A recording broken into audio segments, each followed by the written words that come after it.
registered nurses, clinical therapists, and medical assistants. And we do have one community health center that is staffed by a physician, a nurse practitioner, a nurse, and a medical assistant, as well as the clinical therapist. So it's a full range of medical services and behavioral health services that are provided for students. And again, we are specifically designed to remove the barriers that have prevented these students or these patients from getting to medical care and providing that access to them without them having to step outside of their school building. So that's my practice setting. And how do I think, what do I think of advocacy in that space? Well, again, the whole basis of the program is to provide equal care, provide inclusion for these patients. There's populations in pockets of the cities. These clinics are both inside of Detroit and outside the immediate Detroit area. We have clinics as far as, for those of you not familiar with the Detroit area, but Lincoln Park, which is about 15 minutes away, Mount Clemens, another 30 minutes away. So the Detroit and Detroit metropolitan area, we have these clinics in communities where it's needed for patients to have better access to care. So I think in being an advocate for that, just striving to continue to have these clinics, to continue to have these services available and provided for the students, to continue to provide these services free of charge or at low cost for the students, and just making services accessible to populations who normally would not have accessibility to the services. Thank you. Would you like to go next, Dr. Manning? Yes, sure. Can everyone hear me? Okay, thank you. Hi, I'm Dr. Manning, or just T. T works also. Thank you guys so much for having me in this space. Again, I'm a third-year chief resident in family and social medicine, the same program that Dr. Thill and Dr. Young graduated from. And my practice setting, well, I'm a third-year resident, so my practice setting is wherever they send me. And so I guess the thing that I really want to talk about is, how do you advocate in a setting like that, where you have no control over your schedule, how long you're going to be there, where you're going, none of that, actually. It's called being a resident. And so how do I advocate within kind of like a sometimes seem very chaotic kind of practice setting? So I do that in a number of ways. One way is my very first year as a medical resident, an intern, very first month on the wards, the floors, which is inpatient medicine, I had a patient call me the N-word and had requested a white physician. And so, you know, emotions aside, how do you use that and turn that around to like advocate in that moment? Because I don't know how much people know about medical medicine or medical practice, but an intern is kind of the bottom of the food chain. So, you know, how do you kind of advocate for yourself also? And so one of the things that I did was I called for a meeting. I called for a meeting with the other residents there, with the providers there, with the supervisors there. And let's talk through this. Let's figure out a way to digest this. So that's one way to advocate. And, you know, the end result of that is we have policies around interactions like that. And then other ways are thinking about one requirement to graduate from my residency is that you have to do a social medicine project. And my social medicine project, you know, although this is a requirement, is also a really nice way to figure out how you can advocate best within the community that you're providing medical care. So my social medicine project is basically around addressing maternal mortality in Blacks in the Bronx, because it's 8 times greater in Black and African-American women in the Bronx compared to our white counterparts. And, you know, what is that about? And we look at research, and a lot of it really has to do with racism in the medical field, you know. I know we all like to think that because people are doctors that, you know, that means that it can't exist, but it can, and it is alive, and it's killing our Black women and our Black babies. So I hold Zoom sessions prenatal Zoom sessions 1 to 2 times a month with pregnant women or mothers to be. And I just answer their questions and just go through like high yield things that they need to know during this very dangerous period in a woman's life. And so those are just like 2 examples of ways that I advocate. I also do a lot of writing. I do a lot of writing in medical magazines, just really trying to highlight some of the issues in medicine. As Dr. Thill noted, I also was very active in advocating for a medical society to be named after the first African-American graduate from the University of Kansas Medical Center. So there's lots of different ways to advocate, even in some of the most chaotic of settings. Thank you for your response. And Dr. Guerra, would you like to answer that as well? Yeah, I'll keep it a little bit brief, but thank you. Everybody's doing such amazing work. To Dr. Rogers-Dallah, we, in our program in San Jose, we work with the county hospital. So it's a safety net hospital for our typically low-income populations, many uninsured when they first come to us. I work in their homeless department, and we have a lot of mobile medical units. We have a street medicine team that takes literally takes a backpack out to the streets to find people and provide them care.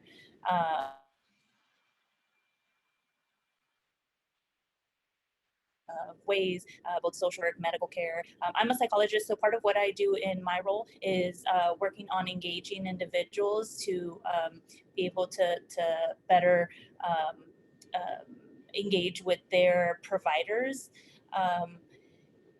One of the aspects that I really love in the work that I do, and I think is also a way to be able to advocate for the communities we work with, is to be able to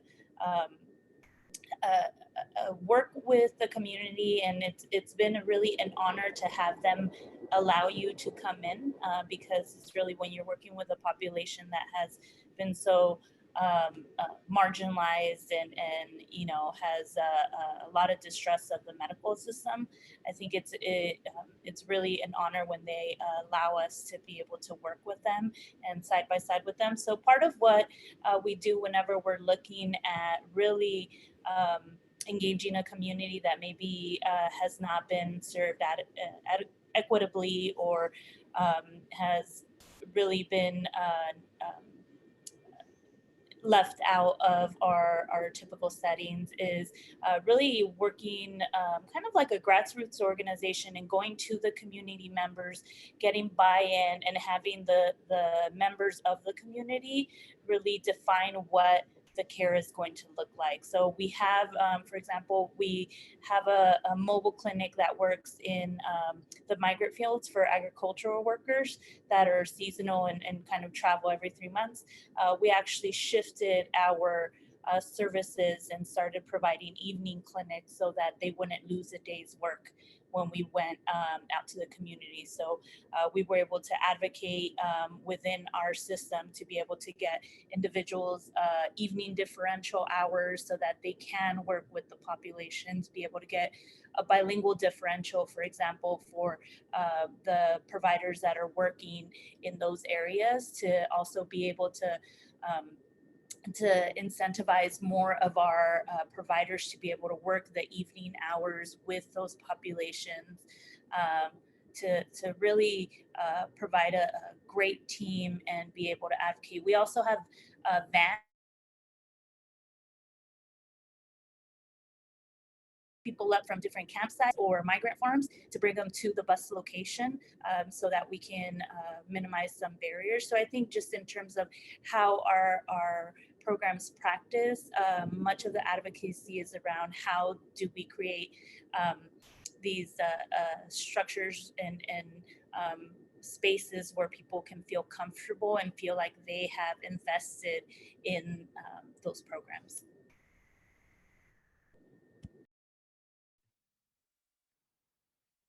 Thank you all. Unless Dr. Sanders has any questions from the audience, we'll move to our next prompt. No questions at this point, so go ahead and move forth, and I'll just butt in whenever I need to. Okay, thank you. So what is the role of Dr. King's legacy in your lives and also in your clinical practices? Or how does he and his life work motivate you? And then Ms. Rogers-Dallah, do you want to start us off this time? Sure, I can start us off. So the role of Dr. King in my clinical setting. I would say Dr. King was an advocate for equality for all. So it wasn't just like, just for the African-American population or just for this population. He wanted equality for all, for everyone. So I feel like as a nurse, when I'm practicing in the clinical setting at the hospital or as an administrator, it's always having that idea in mind that the patient comes first and the patient should be getting equal care, equal access, has equal rights to medical care as anybody else, no matter what their race is, no matter what their socioeconomic background is, no matter where they live or where they come from. All of that should not be a factor in me providing care or the nurses that I work with providing care to that patient. So as far as how I feel like I lived through that role of Dr. King and what message he was trying to get to everyone is just providing that equal care and treating everyone as an individual and not lumping people into one group and making assumptions about people, and providing the service to the best of my ability to each individual patient, no matter how they present. Thank you. And then Dr. Guerrero, do you want to answer next? Yeah, sure. I mean, I think when you're in the type of work that a lot of us are doing, in what I've heard from you all, I think it's really inherent in the work, because when you work with populations that are just systemically getting inequitable care, I think we're constantly day-to-day fighting how we're going to be able to overturn that. And I think being able to, from the time a patient walks in your room or the clinic itself, is creating that space where they feel a sense of belonging. And really, I think Dr. King, his fight for equity and justice, was in all areas. And I think he also did a lot of work with creating more equitable spaces and access in healthcare specifically, with the Medicare and Medi-Cal changes, and I think for me, it's been a lot of sort of a mindset and the way that you approach patients that just plays a big factor in the work that I do. So treating everyone like an individual, being able to hear their stories before making judgments about the patient. Work with a lot of recently released persons as well, and not getting tied down with why they were in prison or incarcerated, but really what the care is that they need now, because those other factors are not relevant, right, necessarily to the patient when they walk in and them wanting some support. So I think being able to just see the person first and provide that care regardless of what their background was, what their circumstances were, being able to treat every person like a human being.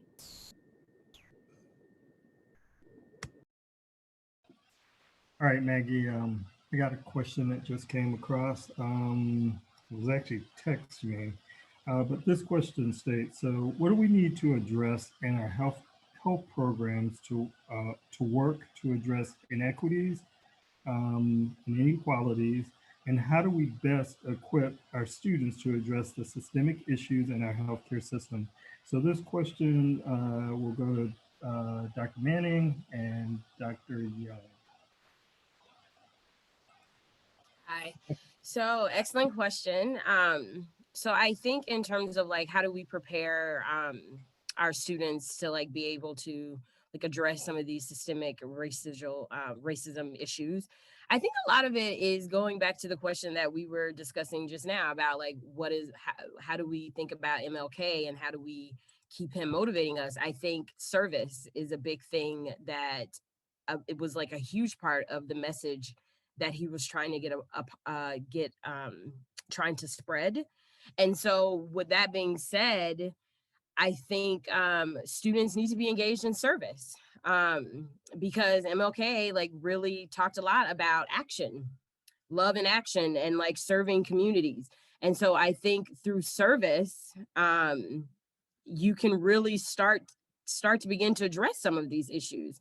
And I think it's also important to note that this isn't a sprint, this is a marathon. Some of these issues have been going on for hundreds of years. If you just think about how long slavery went on, and then another so many years for Jim Crow, and then for civil rights. I mean, you know, just like thinking about how huge systemic and institutionalized racism is, that I would have Black patients in my clinic who ask me, so you like being a Black person?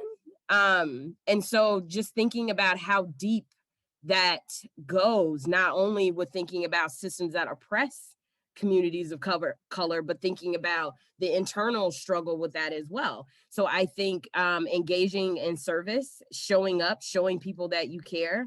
I mean, I have people who love me, my patients who love me just because I wrote a letter to their electric company saying to please give them an extension because of they have asthma or they have XYZ, you know, just serving in the way that people need you to serve.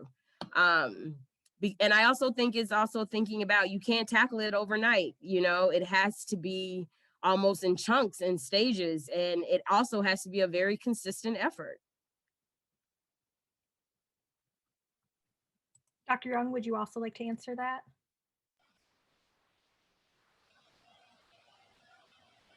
You're muted, Dr. Young. Yeah. Oh, there we go. Can you hear me?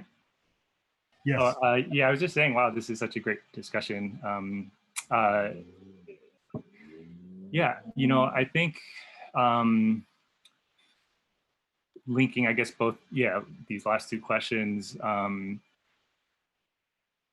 Yeah, you know, MLK, Dr. King really focused on centering the poor and the marginalized and speaking up, even if and when, you know, it wasn't popular.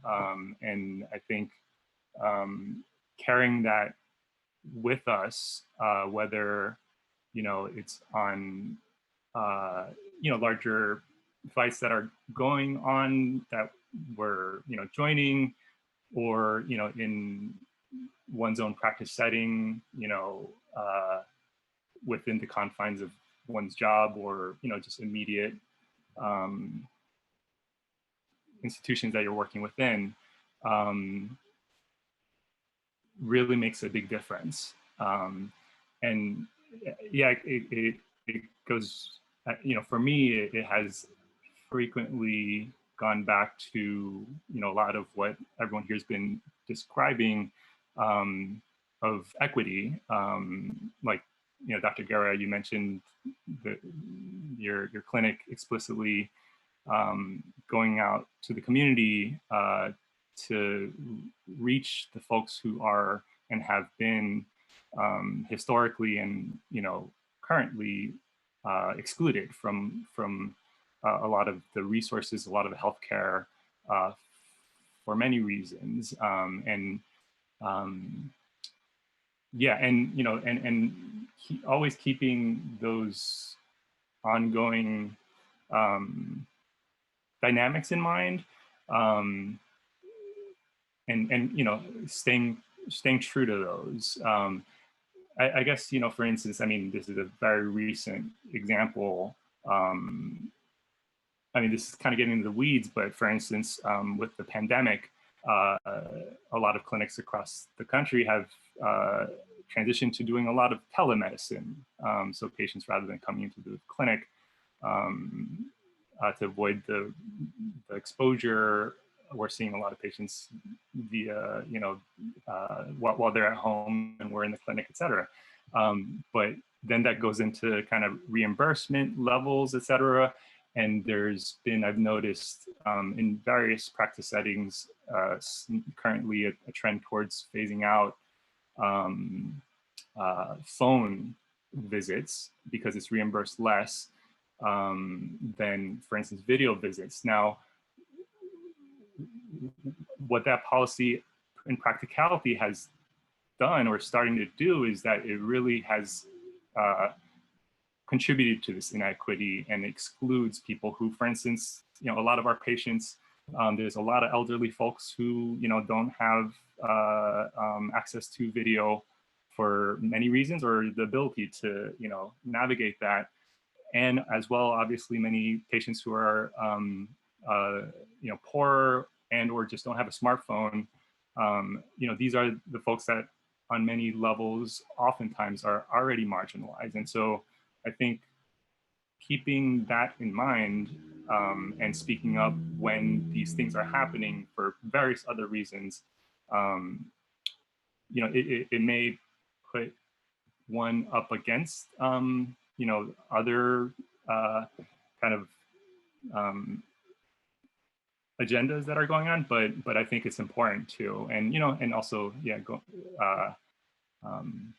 aside from that, also just kind of seeing how all these are interlinked, kind of the larger societal fights for, day after day, when we all have seen so many patients who it's the pain of being uninsured and not being able to get your diabetes medicine, your insulin that's really life dependent, and or even just your test to see if you have a heart attack or a cancer.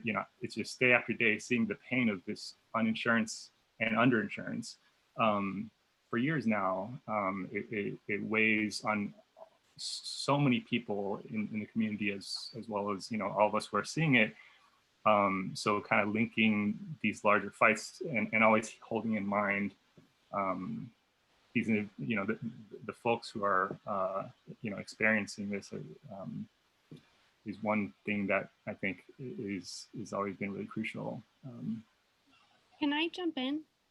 This is Zoey. Absolutely, Dr. Thill.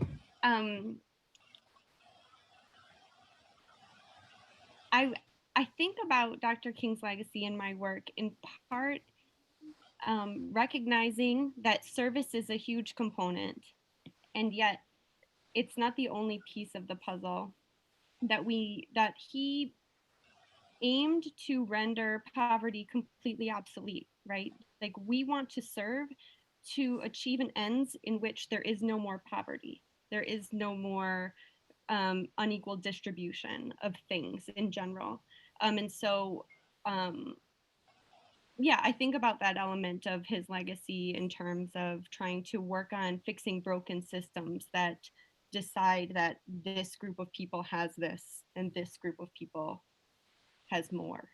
And so I just sort of wanted to sort of add that thought to the conversation as well, and see if any of the other panelists want to sort of comment on that. Yeah, I think if I may, I think it's also really important. We have a very knowledgeable and service-oriented group of individuals here who see that there is injustice, right? And I think it's really important also to recognize that one of the pieces of advocacy that we could do is to, like Dr. Young said, call it out. I think I'm very fortunate to live in a place like California that is a little bit more progressive. Unfortunately, we're still you still have providers who don't think that some of the decisions they're making are in any way related to gender or race, et cetera, right? We have to, for our transgender non-binary patients who want to be on hormones, we didn't have a gender specific clinic, and they had to go to an endocrinologist and have to see 4 or 5 different mental health providers before they could be on hormones, which is not the standard of care in other places in the country. And so I think we have to be able to like identify where those inequities are and call it out and hold the mirror up to the programs that we're a part of, to really see where those gaps are, right? A lot of our providers here do not, you have to, for example, for our homeless population, for those who are unhoused, and we have quite a few pregnant women that are currently using substances and will not go to the OBGYN. And some of them who maybe want to terminate because they're actively using substances, and they're not able to get that care unless they see a specific OBGYN, which is really a barrier to a lot of our patients and being able to get that care that they need. And so calling out those inequities and holding a mirror to the agencies that we work with is really, that can be a small piece of what, I guess it's not that small, right, when you're calling out a systemic problem, but being able to hold those people accountable, because at the end of the day, it's going to be important to create that change, and we all are a part of that. Thank you, Dr. Guerrero. Another question that just popped through. Well, actually, I got a list of questions now that are coming through, but this one I think we can connect to some of this discussion, and this will go to Ms. Dahlia. So this question states that 56 years post-civil rights, why are we still seeing such disparities in healthcare? Cities like Detroit, Dr. Manning from Mississippi, I think close to the Delta, other large cities, how 56 years later are we still seeing these issues, and why are we seeing these issues?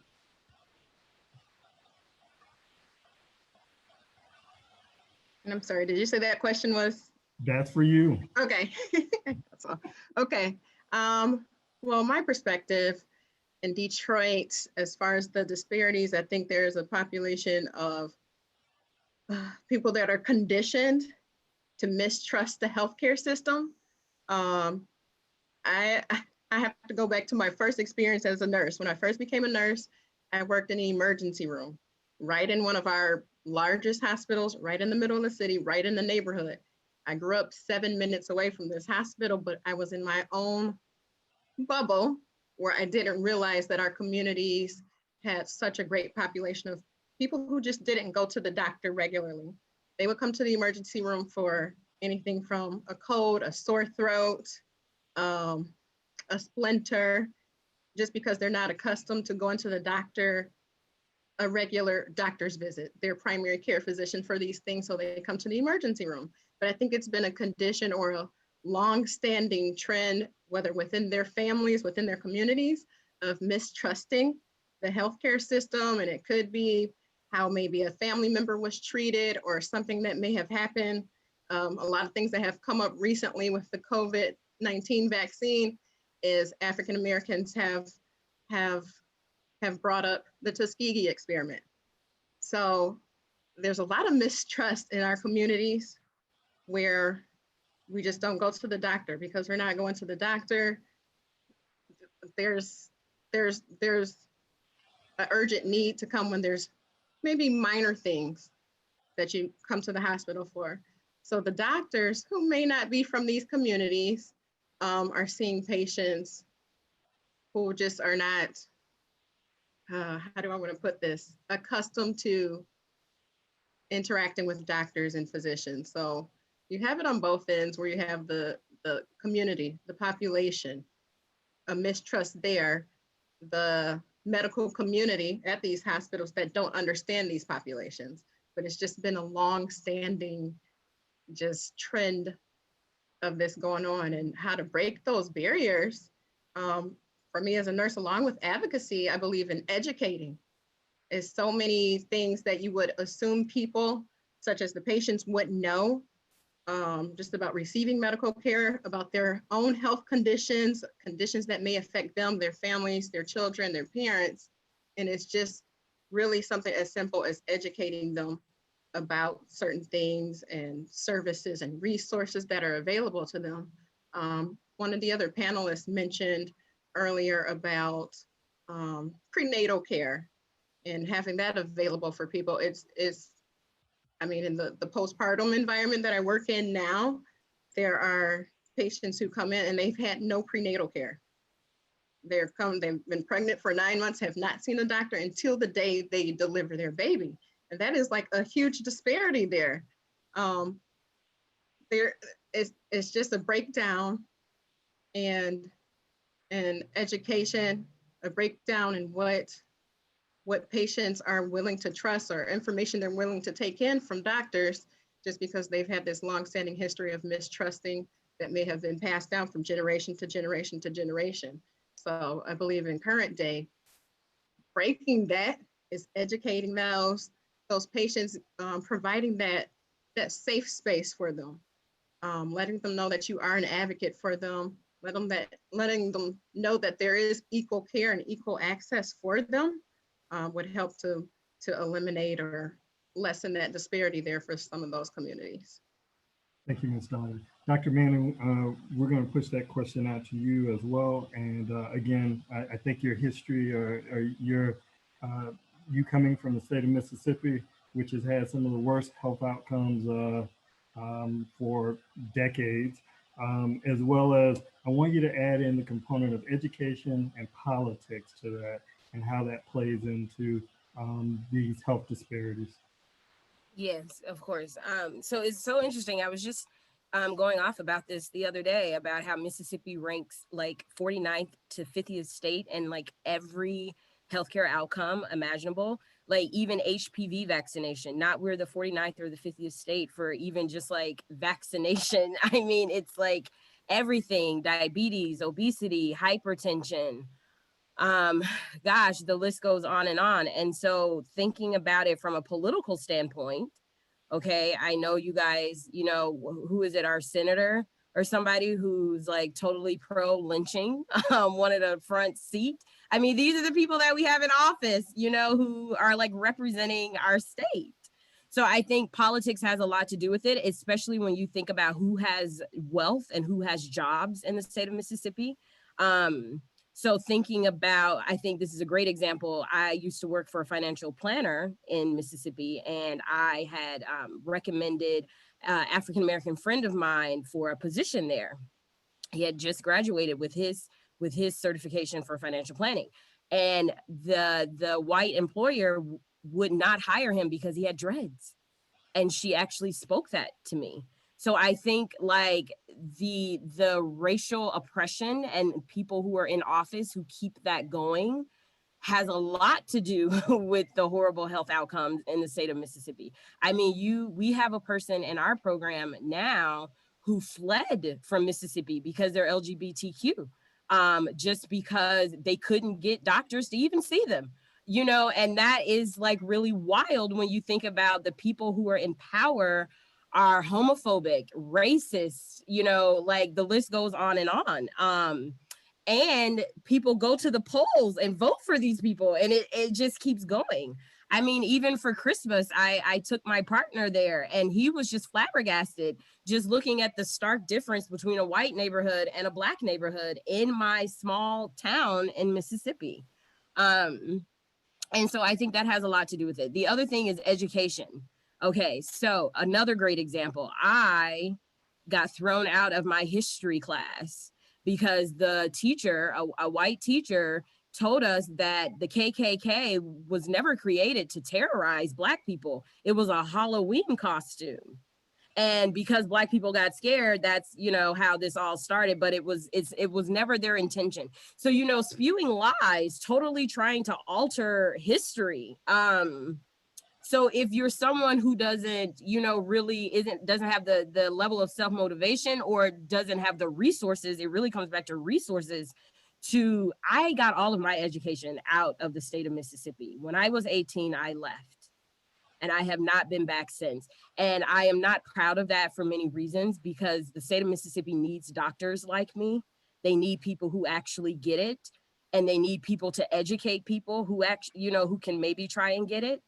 But I have been deeply wounded by the state of Mississippi. So to go back there would take some time. That would take a considerable individual personal taxation on myself to take this under, because I would be one of very few people advocating towards positive health outcomes. Thank you, Dr. Manning. For the sake of time, I'm going to turn this back over to Maggie and Brian. Dr. Guerre, Dr. Young, and Ms. Dahlia, these guys are going to have you do a 2-minute kind of wrap up. I think, Dr. Manning, you hit a home run. So we don't need you to wrap up, but we'll have everyone else wrap up, and then they'll do the closing out. We'll start with Ms. Dahlia and then Dr. Guerre and finish with Dr. Young. Okay, 2-minute wrap up. All right, the pressure is on. And that wrap up is giving us something to put in our toolbox. So something for us to take away, for the students to take away that they can reflect on and use at a later date. Okay. Let's see, something to use at a later date. Just some thoughts in my perspective here, being that it's MLK Junior Day, the things he stood for, the messages he wanted to get out to us, as far as advocacy, as far as education, as far as exposure. If I could say anything for the students, it is important, like I believe it was Dr. Manning that said earlier, to take advantage of service opportunities. Expose yourself to something outside of your own community and what you're used to. Exposure is one of the best, in my opinion, best ways to educate yourself on other populations. Whatever industry you're going to go into one day, whether it's healthcare, business, automotive, you're going to experience working with or working for, or your customer will be someone outside of your own background. So through service opportunities, just exposing yourself, putting yourself in situations outside of what you're used to, outside of your bubble. I talked about being in the bubble earlier. Sometimes you have to step out of your own comfort zone, learn other communities, learn other people's backgrounds, just so you have an understanding and can better interact and deal with those populations. Dr. Guerre. Yeah, I mean, I think for me, being a psychologist, I think I really have to touch on the self-care piece of this, of the work that it takes.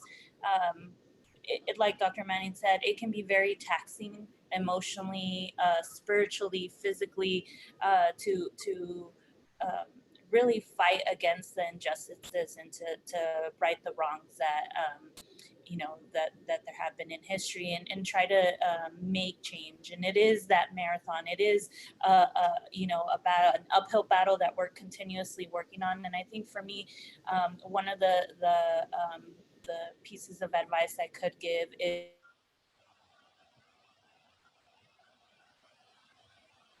people, whether they're in or out of your comfort zone, to be able to reflect and have those difficult conversations, to be able to acknowledge the areas that you're missing and vice versa, I think is really important, because it is really terrifying when you are working within a system that seems to be this big, huge ivory tower, and it seems like there's never going to be change.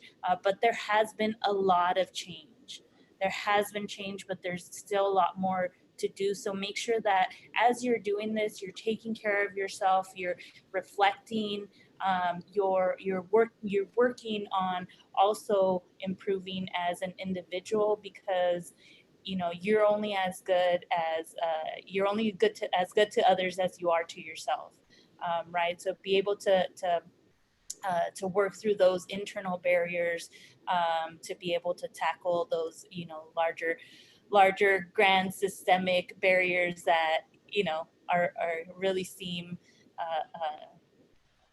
unmanageable. But we're doing it, and we're chipping away at it, and we'll continue to do so, right? It'll only stand as long as there's that foundation there. But if we're chipping at the foundation, eventually it's gonna, we're gonna have to rebuild in the way that we want to.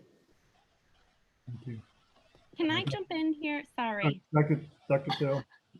I just wanted to sort of highlight that both Dr. Manning and Dr. Guerra highlighted that this work is so taxing. And I read in the Detroit Free Press today, I don't know if anyone else saw this, that Dr. King died when he was only 39. A lot of people don't appreciate that. He was so young. And they think that his autopsy report revealed that he probably had the arteries of what they said, a 60-year-old man. And so I just wanted to say that the health impacts of this level of stress is real and biologic. And one of the things that that means to me as a white person is that I need to step up, and I need to be mindful of relieving burdens from Black people and people of color in my community. And moreover, I need to not be asking people to do extra things. And I think we all need to be mindful of that when you're, working with an organization or whatever, and, you're sort of distributing who's going to do what. We have to be really mindful that we don't ask Black people, especially Black women, to do extra unpaid labor, sort of just mindful of, this like ongoing horizontal stress that racism has on our bodies. Thank you, Dr. Thill. Dr. Young, you got a minute, toolbox.